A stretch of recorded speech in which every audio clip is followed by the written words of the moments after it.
And if you remember, we were working on section 7.2, 7.3. Now, 7.2 is called the disc washer method, the idea of doing volume rotation.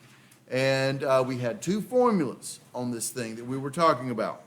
And those two formulas, and they said, but the 7.2 is on the disc washer method. 7.3 is something called the shell method, but it's still about volume rotation. So in our notes, I put those two concepts together and just called it volume.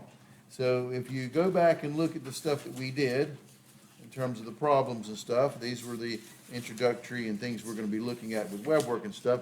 This is what we were talking about. So I brought my little handy dandy device today so you guys can actually see what's going on here. This is a piece of burl cherry. It's a really cool piece of burl cherry that was put on a wood lathe. So it was originally a block of wood and it was spinning. Okay, it was literally a rectangular block of wood. And we slowly cut out a classic sine curve. Look at it. Think math. Math is beautiful. Sine curve. So your axis is right here, and we cut out a sine curve out of this guy. So think about this being my coordinate axis right here. My origin is right here, cutting through it, and it was rotating. So when we chiseled and shaved it off as it was spinning, it created this guy here. Now it's a big solid piece of burl cherry. And so absolutely beautiful, but what can you do with a big block of burl cherry that has a looking like a sine curve on it? Well, you can actually hollow out the inside out of this thing and make a curve on the inside and make a wonderful vase. But if anybody puts water in this thing, I'll hurt them. But so you put dry flowers in this thing. But it's absolutely a beautiful piece of wood and stuff. But you can see the mathematics behind it. So this is what we're talking about, trying to find the volume of this, of whatever material you happen to be using. And you do the same thing when you do things like wood cutting. People notice my pens and stuff like that my uncle makes and stuff. And so that the idea of spinning it on an axis and hollowing out the inside so you can put the tube in there and then put the pen kit together and stuff. It's the same idea. This is the wood lathe or metal lathe. And for those people that are into pottery, somewhat the same idea, with that idea of it spinning and you kind of form the shape on it in some kind of a curve or whatever, and you make a tea mug or something other like that. So this is a mathematical concept. Now what we're interested in is finding the volume of this stuff. So the first thing is, and again, pay attention to this. And we did the washer and disc method, and we created two formulas on this stuff. And these are the formulas I want to talk about. When you are rotating, there is a pattern. Key to math, catch a pattern. When we are rotating a particular region around the x-axis, if we're using the disc washer method, the function is going to be in terms of x, and we're going to be rotating around the x-axis. X dx, rotating around x-axis. And what it came out to be, when you go back and look at our formulas, when you make these, when it's rotating, it makes circles. So having a pi in the concept is not a big deal here. And the formula ends up becoming pi times integral of f of x squared. That would be your top function squared minus, and if you actually, like I said, hollowed it out a little bit, you got a function on the inside depending on what you remove. That'll be the g of x function. Top squared minus bottom squared dx, integral from a to b. This will give you the volume in rotating a particular region about the x-axis, okay? But if we wanted to rotate it this way, around the y-axis, and you look at this rotating around the y-axis, you think, well, when would I want to do that? Think about a potter's wheel. How does a potter's wheel spin? You put that lump of clay flop there, and it starts spinning this way, and your axis is sticking out in the middle. So if you look at it from the side, it's spinning this way. The material is being rotated around a y-axis as you form it out. So the potter's wheel is more of a rotating around the y-axis concept. So with that, we would use the washer method. We would do integral from pi times c to d of f of y right squared minus g of y left squared dy. Same idea. This is the outside shape. The g of y defines what's being removed on the inside to give you that hollow circular effect to it. But again, when you're rotating around the y-axis, you want the function in terms of y. Catch a pattern. When you want the function rotating around the x-axis, you want the function to be in terms of x to be able to do the disc washer formula. So the variable is representing the axis of rotation. If I'm rotating around the x-axis, I want the function to be in terms of x to use the dishwasher method. If I'm rotating around the y-axis, I want a function to be in terms of y. Does that make sense? This is the pattern on this stuff. So, now, extending this concept, so picking it up from where we left off. Rotating around an axis that is parallel to the x-axis. What if we're rotating around around an axis, but it's not the actual x-axis, but parallel to the x-axis? Well, that's all right. It's parallel to the x-axis. It's still going to be a dx problem. But I'm going to redefine my general formula for what we call the dishwasher method. It'll be volume is equal to pi times integral from a to b, a big functional radius squared minus small functional radius squared dx. Still, rotating around something parallel to the x-axis is still going to be dx. So, here we go. Let me do an example, and I'm going to talk about this radius. Radius is a distance, and how we're going to calculate distance. This concept is going to haunt you throughout Chapter 7, so pay attention. So, sketch and find the volume that is created by rotating the area bounded by the curves y equals 1 over x, y equals 0, x equals 1, and x equals 3, about the line y equals negative 1. First thing you want to do is draw your regions. Okay? So, y equals 1 over x. Here's your y-axis. Here's your x-axis. 1 over x, as x gets close to 0, it blows up and comes down and does something like this. Okay? Y equals 0. Y equals 0 is the x-axis. This is the line y equals 1 over x. And then I have x equals 1. So I'm going to say this is x equals 1. X equals 1 is a vertical line. And x equals, what's the other one? X equals 3. Here's x equals 1, x equals 3. We're talking about this region right here. That is the region we want to rotate. So here's my little block. But instead of rotating around the x-axis, we're going to rotate around the line y equals negative 1. So I'm going to make a little line right here. There's negative 1. Y equals negative 1 is, I'm going to put this little dotted line. This is my axis that I want to rotate around. Does that make sense? Now, so you've got to envision this thing being rotated around and what it's going to look like. But because the axis, y equals negative 1, is parallel to the x-axis, I'm going to use this formula. It's called the dishwasher formula. It is pi times integral from a to b, a big functional radius squared minus a little functional radius squared dx. dx is what I'm going to use when I'm rotating around the x-axis or parallel to the x-axis. There's a pattern here. X-axis or parallel to the x-axis is going to be a dx problem when I'm using the dishwasher formula. Okay? Now, what is going to be the big radius? When you think of radius, you think of the distance between the inside of a circle to the outside edge. So here is my axis of rotation. If I imagine this thing being rotated, I'm going to draw a line from the axis to the outside edge of the region. The outside edge of the region is defined by a function. That's why we call these guys functional radiuses, because I'm using functions here. And it's a big function. It's a big distance. I'm going to call this r. To calculate r, to calculate a distance between curves, you're going to use either top minus bottom or right minus left. What is on top? In terms of my setup, this is my axis. What's on top is this line right here. What is that line? What is that function right there? That is the function 1 over x. Minus, what is the axis that we're rotating around? That distance, top minus bottom. That axis is y equals negative 1. So it's y equals 1 over x minus y equals negative 1. Clean it up, of course. Radius is going to be equal to 1 over x plus 1. That's going to be the big functional radius. It's the distance from the outside edge of my region back down to the axis of rotation. That is big radius. What is my small radius going to be? From the axis of rotation to the inside edge, the part that gets removed. This will be my little r. So my little r is, since I'm going up and down, it's top minus bottom. The little r is the x-axis. The x-axis is also known as y equals 0. So it's going to be 0 minus the bottom function, which is the axis, which is y equals negative 1. So I get 0 minus negative 1. What's 0 minus negative 1? 1. 0 plus 1, which is 1. So my little radius is going to be 1. Now I'm going to plug it into my formula. Volume would be equal to pi times integral of your big functional radius, but this now is really going to look like more of a function you're going to have to create. 1 over x plus 1, but remember the formula says you have to square that, minus the little functional radius, which is 1 squared dx. The only thing missing on this problem is, what's my bounds? Your bounds is based upon where the original region that you're rotating is at.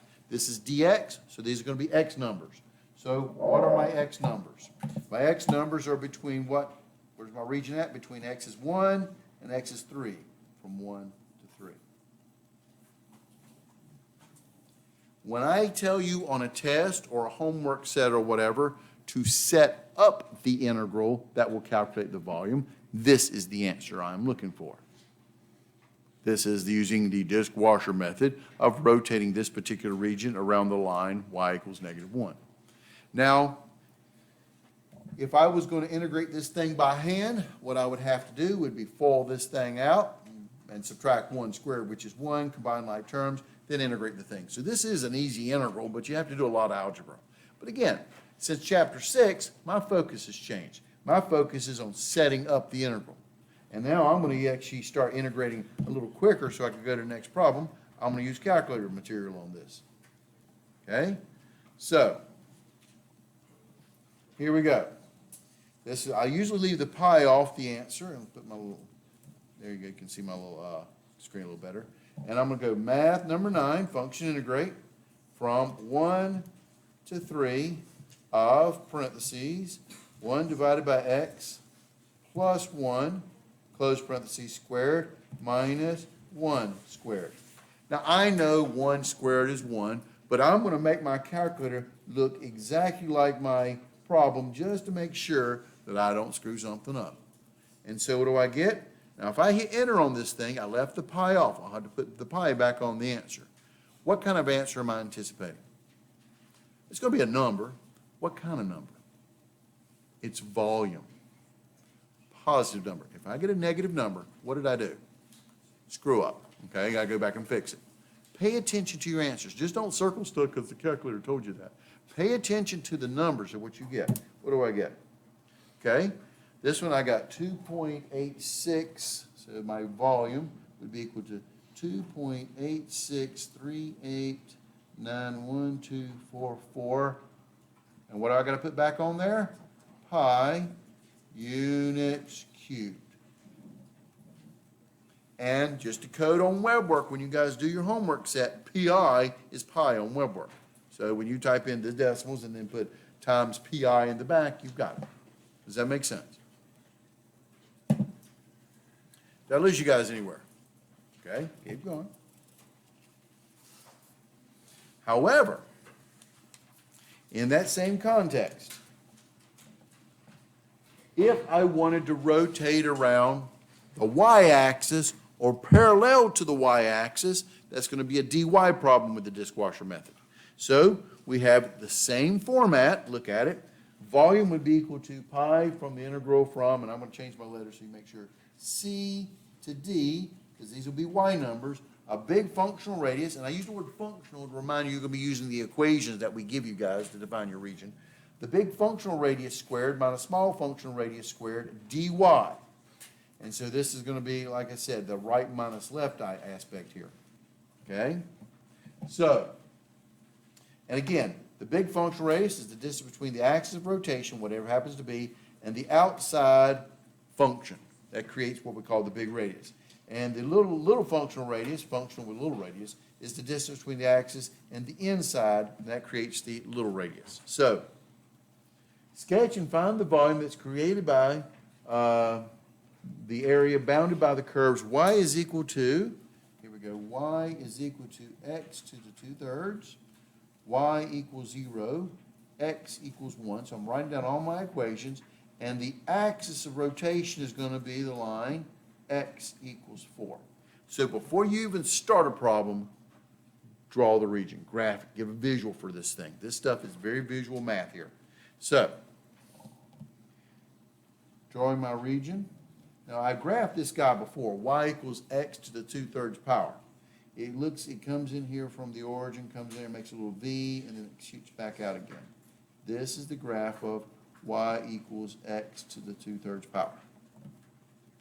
Okay? And there's also this version over here, but I don't think I'm going to care about him looking at these numbers are all positive, so I'm always kind of focused on that first quadrant type thing here. The other one is y equals 0. Y equals 0 is the x-axis. So here's your x-axis. That is the line y equals 0. So this will be tops and bottoms here. And here's your y-axis. And the line x equals 1. So we'll make a little line here. X equals 1. That is a vertical line, x equals 1. So we're talking about this region right in here. This is the region we want to rotate. That has been captured by all three of these equations. But here's the deal. What axis do we want to rotate around? No, not y. What does it say? The axis is which one? X equals 4. What does the line x equals 4 look like? Well, I'm going to make a little mark over here and declare him to be x equals 4. And I'll do a little dotted line right here. Here's the line x equals 4. This is going to be the axis of rotation. But what do you notice about x equals 4? X equals 4 line is a vertical line, which means it is parallel to the y-axis. Because he's parallel to the y-axis, I want to use this formula. Volume is equal to pi times the integral from c to d of big functional radius squared minus little functional radius squared dy, because you're parallel to the y-axis. So I need to figure out what my big radius is going to be and my little radius. The big radius is the distance from the axis of rotation to the outside edge, which is defined by an equation, of my region. So I'm looking, here's my axis. I always start with the axis and then kind of envision a line going to the outside edge. So this would be your big radius. Call him big R. But to create big R, to calculate big R, you're doing left and right. To find that distance, it is right minus left. When I'm going up and down to find that distance, it's top minus bottom. These concepts are going to haunt you guys in Calculus 3 when you start doing multivariable calculus, looking at three-dimensional objects. It's the same setup, though. Top, bottom, right, left stuff. Okay? Questions? So, right minus left. What's on the right? 4. Minus what's on the left? Well, it's x to the 2/3 power. But I got a problem. What do I want my variable to be in terms of to be able to integrate this guy? dy, so I want it in terms of y. So I need to convert this equation over. At y equals x to the 2/3 power, when I solve for x, I'm going to have to raise it to the 3/2 power. Does that make sense? So x is equal to y to the 3/2 power. That's what gives me this line right here. So instead of x to the 2/3 power, that's equal to, okay, instead of using this guy, your radius, because we want y, in terms of y, it'll be 4 minus y to the 3/2 power. That is going to be my big radius, right minus left. Because to go right minus left, you've got to be in terms of y. You can't actually use the x variable. Does that make sense? To use the little radius is going to be the axis of rotation to the closest inside axis, which is 1. So the axis is x equals 4 minus, again, doing right minus left, x equals 4 minus x equals 1. That's a little bit easier math. What's 4 minus 1? 3. So my little radius is actually 3. So when I plug it into my formula, I'll get volume is equal to pi times integral of the big radius, right minus left, in terms of y would be 4 minus y to the 3/2 squared minus little radius, 3 squared dy. Does that make sense? Now, only thing I need now is my bounds. What are my bounds? Well, this is dy, which means I need y coordinates. One y coordinate is pretty obvious. Look at the region. Where's it at the bottom? 0. Y equals 0. The other one is right here. I got to find that point right there. To find that point of intersection, it's got to be the intersection between x equals y to the 3/2 and the x equals 1 line. So set them equal to each other. So 1 is equal to y to the 3/2 power. I can raise that to the 2/3 power, but 1 to the 2/3 power is still going to be 1. This will end up canceling. Y equals 1. We're integrating it from 0 to 1. Does that make sense?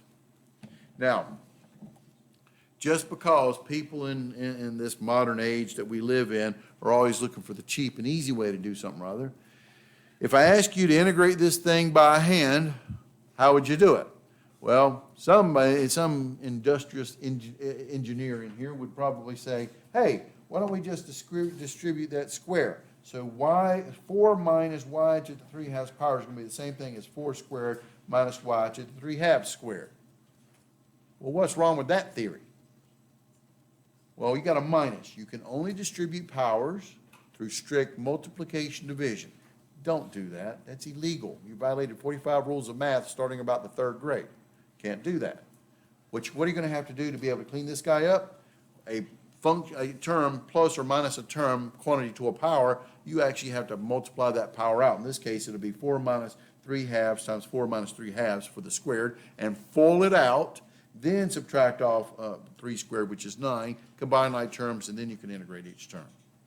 So I tell you this because on your next test of Chapter 7, I plan on doing some problems where I'm going to say, set up the integral that evaluates the volume, and then I may say, use your calculator to integrate, or I could say, please integrate by hand. Integrate by hand means I want to see the work in integrating this guy. So I'm just trying to describe to you guys the work you would do. It's not hard, it's just tedious. I would have to basically multiply 4 minus y to the 3/2 times himself, 4 minus y to the 3/2, full it out, subtract off 9, combine like terms, and then integrate each term, then plug in top minus plug in bottom and get my answer. But on this one, again, for expedience of time, we're going to use our calculator to integrate. And traditionally, when I use my calculator to integrate, I leave the pi off of the integral part, and just so I can get an answer and always put it in terms of pi. So this would be math number 9, integral from 0 to 1 of, parentheses, 4 minus, instead of y's, I use x's on the calculator, raised to the 3/2 power, over arrow, close parentheses, squared. It'd be a real shame if you could do all this beautiful math and not actually enter it in your calculator properly. Minus, parentheses, 3 squared. Yeah, I know it's 9, but I'm making it look exactly like mine. But instead of y's, I'm going to probably type in an x because it's the easiest variable to type on the calculator. But notice I left the pi off the answer, so I end up getting a positive answer of, and let's take a look at this answer, because this is the thing that I also want to discuss when I tell you to use your calculator to integrate. What is the answer to this problem? What do you think it is? How does the calculator integrate, basically, is what I'm asking. Why does the calculator come up with this answer? What does it do?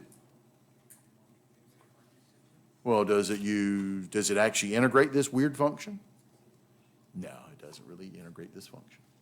What does it do? Does it use some kind of weird rule of Simpson's rule or trapezoidal rule or something like that? Well, something like that. It actually uses what they call a Taylor series on this thing to evaluate it, but we'll get to that in Chapter 8. But what it doesn't do is it uses a program to guide, but it's a calculator, and it does estimate it. So when you see, now I see 4.05, that 5 stuck in there, so that 5 must mean something or other. But when I see a bunch of zeros and then it's 24, that's called error. Does that make sense? Now, when I got a bunch of numbers here, I actually don't know what the error is, but when I see a bunch of zeros and then, 1, 2, 3, or whatever the digits have to be after that, I'm typically going to ignore that because that's going to be the calculator error. The actual answer to this problem is 4.05. Stick your pi back on there, units cubed. So what I'm really trying to tell you is don't trust your calculator completely because it is a computer and it's going to approximate this stuff. So when you got 5.1, 0.000000123, blow off the 0.0000123. That's probably the error part in its calculations because it's doing a good job in calculating what this volume, this integral is going to be, but take your first digits off of it and then ignore the bunch of zeros after that. Does that make sense? Now I got a question for you. I didn't do that in the last problem, but I'm going to do it on this problem. What does this 4.05 pi units cube actually represent? It is the volume of taking this guy and rotating him around the line x equals 4. What is that going to look like? So now I'm actually going to start using my God-given abilities to draw, which God didn't give me much ability to draw, so I'm going to do the best I can on this one. So here's my region right here. Here's my little axis. Here's my little line, x equals 4. And you notice when I draw this stuff, I don't do it on the picture that I did my calculations on, because I don't need to see all this rotation stuff. I want to see the region, axis, and distance to be able to set up the integral. Now I'm going to redraw the picture, and then I'm actually going to try to draw this thing three-dimensionally. So I'm going to rotate this region around the line x equals 4, which gives me the reverse image over here on the right, and I kind of draw that in lightly here. There's my reverse image. And then I'm going to envision the concept of rotation here.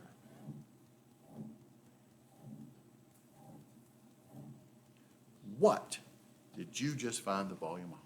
4.05 pi units cubed. What does this thing look like? Well, honestly, it looks like to me a flagpole stand. You know, the small flagpole like you in the Boy Scouts or something or other, and they used to have this little thing that we would take the pole and stick it in, and it would just actually, these are kind of heavy weights on the side, and it would actually keep the flag in place or something like that. Does that make sense to you guys? This is what you found the volume of. Questions?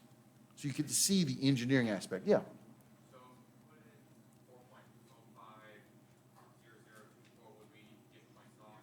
No, of course I wouldn't give you points off, but I'm trying to tell you, and even web work would probably give you credit for it, because that 0.00000 times the pi is going to be so small, it's going to be within the tolerance range and stuff like that. But when you do see a bunch of zeros like that, pretty much you can ignore that. That's going to be error off the calculator and stuff. But when it's not, but you notice the last problem when I did, and I got a bunch of interesting decimals here. I know there's some error here, but I have no idea how much it is. I really get to see the error when you start seeing that 4.05 with a bunch of zeros on it. That's really telling me I got some error there, and I'm going to omit that part and just use the first digits, and I'll omit the remaining zeros and digits after that. So, but if you put the zeros on there, no, I wouldn't take off credit for that. I mean, it's what the calculator gave you, but I'm just trying to say, don't trust everything you see. There's some error in these calculators because of the programming that is used to be able to get these guys. Does this make sense? Have I lost you guys anywhere? Now, section 7.3 is on the shell method. But again, in this section, we combine them up, so to let you know where I'm at in the book, I'm in section 7.3, which is the shell method. So let me give you the gist of what's going on here. This is the important part.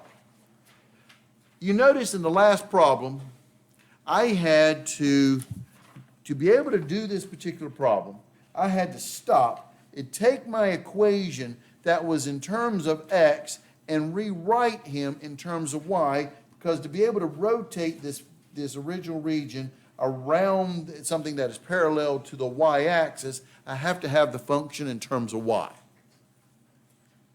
One, that's a pain. Two, what if I give you a function that you cannot solve x in terms of y? I mean, look at these equations I'm giving you. Y equals x to the 2/3. Yeah, you can get rid of the 2/3 power and solve for x. And every problem up to date, I've been giving you problems that it was easy for us to solve for x in terms of y or solve for y in terms of x. I can go backwards and forwards. What if I give you stuff like y equals 3x cubed minus 4x squared minus sine x plus, let's throw some more stuff in there, 5e to the x plus 270 tangent of x, okay? Really crappy equation. It looks like this. Now, it's a function, but I want to rotate that function around the y-axis. I can't solve for x in terms of y. Does that make sense? And the reason for that is you can only solve for x in terms of y if the function is one-to-one function. You remember the one-to-one function from your high school algebra? You knew a function when you passed a vertical line test. You knew it was a one-to-one function when it passes the horizontal line test. A horizontal line should only intersect a graph at one spot. If it only intersects at one spot, you can solve for x in terms of y, you can solve for y in terms of x. You can do the inverse of that equation is basically what we're doing here. But what if you can't? You're going to have some nasty looking equations here. Well, that's all right. We got a different formula for you. That is the purpose of the shell formula. The shell method is equally important. We do the disk washer first, and so everybody thinks the disk washer's got to be the most important. No, that was the easiest to explain. But there's the shell method that, here's the deal. We're going to use the shell method, and I'll explain all the parts in a second, but when my function is in terms of x, and I'm going to rotate around the y-axis. When I did the disk washer, the function in terms of x, I rotated around x-axis or parallel. The function was in terms of y, I rotated around the y-axis or parallel. What if my function is in terms of one variable, but I want to go around the opposing axis? Function's in terms of x, but I want to rotate around the y-axis. That is a shell formula. This formula is really designed to help you so you don't have to actually manipulate the equations, because sometimes you can't. So here we go. So I set up here, the shell method is used to calculate volume when rotating about the y-axis or axis parallel to the y-axis. It is especially useful when the function is in terms of x and we are unable to solve for x. That's, in short English, what I was trying to say here. The function's in terms of x, but I want to rotate around the y-axis, and I can't solve for x in terms of y. So we have this formula. Now what this formula is slightly different, and using my own words. So when you read Dr. Stewart's book, he talks about this, but then I try to use my own words to help describe this stuff to you guys. Volume is equal to 2 pi times integral from a to b on what I call the point radius times f of x minus g of x. And when you see f of x, that's going to be the top part of your region, minus g of x, that's going to be the bottom equation that defines your region. So you're still using this top minus bottom, but this new part's been added, the point radius, and something else has been added, the 2 pi, okay? And where the 2 pi comes from is basically this. When you got a particular region, and I'm going to draw you a nasty looking region that's not 1 to 1. There it is right there. It's a squiggle, but horizontal line test, it's not 1 to 1. And this function is in terms of x. And let's say we're integrating from a to b, and we'll just use the bottom as the x-axis. So I've got this region right here, okay? When you rotate this thing around the y-axis, it's going to look like this. Here's the reverse image of it, and you get something that looks like this. Where this formula is being defined to be is 2 parts. The point radius is the distance between an arbitrary point, and this arbitrary point is inside this region, is I'm going to call it x. And it's a radius. So between that point and this axis, this is my axis of rotation, this is going to be my point radius. The distance between arbitrary point x, in the case of the y-axis, which is x equals 0, this would be officially x, but we may change the axis to be something else later on. This is your point radius. So what you're doing is you're taking every point inside this region and rotating around the y-axis, okay? Now, let me explain what's really going on here. So if you actually make a little rectangular block out of this stuff, and you rotate it, the rectangular block is going to show up on this side. And you're going to get, make it a little bit darker, you guys can see this a little better. You're going to see this particular section that's being rotated. Yes, it looks kind of like a washer, but wait. You're taking this point at the top and rotating it. And you're creating distance all around. And what do you call a distance all around a circle? Circumference. This is the circumference of this guy, okay? And so to create the volume out of this thing, you're going to take this point and you're going to create this entire block is going to be that circumference times the height. So they talk about the circumference of the shell. The circumference of the shell is actually 2 pi times the point radius. And I'm letting you guys know this because WebWorks is going to ask you this question. The circumference of the shell is circumference formula. What's the formula for circumference? 2 pi r. Remember that one from high school. So circumference of a circle is 2 pi r. So it's 2 pi times, that's where we're coming from with this point radius. And then you got the height of the shell. The height of the shell is the top minus the bottom, f of x minus g of x. That becomes the height of the shell. And then what do? Is you actually take this 2 pi r times that point radius, multiply it times the height of the shell, which is your f of x minus g of x. This is your height. This is your circumference, okay? And then you're going to sum it up. And then when you do this, there's a little delta x on this guy. And this is how the formula was created. So if I blow this up, you guys can see this in the back. It's the sum, because I'm going to sum, because I could have put a lot of little blocks into this thing. Does that make sense? So I'm summing up all these little blocks of their point radius, 2 pi times the point radius, that's the circumference, times the height, which is your top minus bottom. And then according to integral calculus, summation turns into integral. Typically the 2 pi we're going to stick out front. And there's that point radius we were talking about. And there's your f of x top minus g of x bottom dx. And that's how the formula was created. Okay? But what's nice about this formula is the function's in terms of x, and we're rotating around y-axis or parallel to the y-axis. So, take a look at this problem here. It says this. Sketch and find the volume that is created by rotating the area bounded by the curves y equals x to the 2/3 power, y equals 0, and x equals 1 about the y-axis.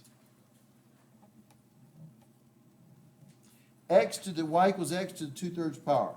Starts at the origin and bows out this way, and it also bows out this way, but I don't think I care about that part. This is your line, y equals x to the 2/3 power.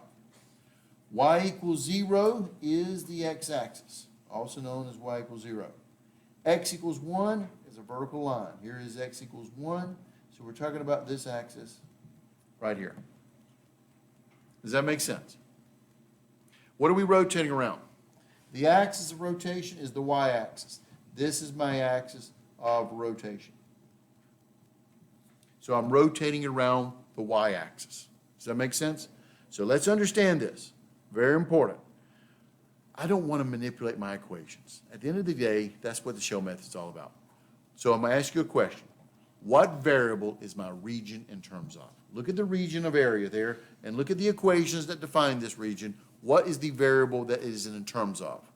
Y equals x to the 2/3 power. The region is defined by functions that are in terms of x. You with me? My function is in terms of x. What axis are we rotating around? The y-axis. When the function's in terms of one variable and you want to rotate around the other variable, that's called the shell method. I'm going to use the shell method on this problem. So the shell method is a formula we have memorized.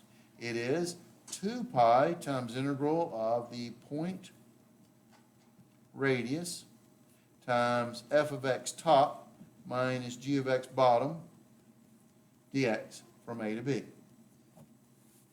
So this would be volume would be equal to 2 pi times integral, and I'm just going to hold that point radius there for just a second because it's easy to look at the function and identify what is the region that's on top. The region on top is the equation x to the 2/3 power minus what is the region that is on the bottom. It is the line y equals 0. These are not squared, it's just top minus bottom, dx. Now, the only thing I need to put into this formula is the point radius. This is, I want you to understand, when I'm talking about these two guys, the disc washer method uses functional radiuses, which means you use the functions that define the regions on the outside, inside. Point radius is you use an arbitrary variable. The point radius inside this region, because this is a dx problem, is going to be an x variable. What is the distance between that x variable and the axis of rotation? So the point radius, and this is for your benefit, the point radius, it is a distance. It's going to be right minus left, but x is on the right minus the y-axis is x equals 0 on the left. X minus 0 is x. The point radius in this problem is x. Right minus left. So when your region is in the first quadrant and you want to rotate around the y-axis, it's always x. It'll be x minus the y-axis, which is x equals 0. X minus 0 is x. Now all I got to do is figure out my bounds. But this is dx. dx means I want x numbers. This graph met up at the origin 0, and that's x 0 to x is 1. These are going to be X numbers. Now, I'm going to ask you to integrate this one by hand. So, when you clean this guy up, volume is equal to 2 pi times integral of x. X to the 2/3 minus 0 is x to the 2/3. Always clean it up first.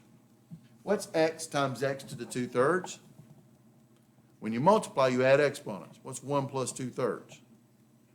5/3. So this becomes 2 pi times integral from 0 to 1 of x to the 5/3 dx. When I multiply, I add exponents. That's officially 1 plus 2/3 is 5/3. Now integrating, leaving off the 2 pi, x to the 5/3, add 1, that becomes x to the what? What's 5/3 plus 1? How much?